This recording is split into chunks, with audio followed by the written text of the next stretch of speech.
रामकृष्ण हरी. महिमा पंढरपूरचा. वारकरी संप्रदायात चंद्रभागेला खूप महत्त्व आहे. आधी स्नान चंद्रभागेचे, मग भगवंत कथा, त्यानंतर विठ्ठलाचे दर्शन. विठ्ठलाचे दर्शन घेण्याआधी चंद्रभागेचे स्नान झालेच पाहिजे. एवढे श्रेष्ठत्व चंद्रभागा स्नानाचे आहे. देवांनी तुकाराम महाराजांना विचारले, काय पाहिजे तुम्हाला?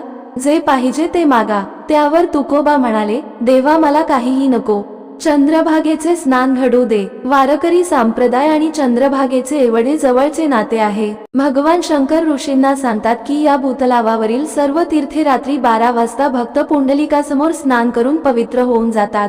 सर्व तीर्थांना पवित्र करणारे तीर्थ कोणते असेल तर ती चंद्रभागा. नुसती चंद्रभागा नदी पाहिली तरी भूतलावरील सर्व तीर्थांचे स्नान केल्याचे पुण्य मिळते. सर्व दोष घालवण्याची शक्ती चंद्रभागा दर्शनात आहे. यामुळे सर्वोत्कृष्ट क्षेत्र आणि तीर्थ म्हणजे चंद्रभागा आहे. जय हरी विठ्ठल.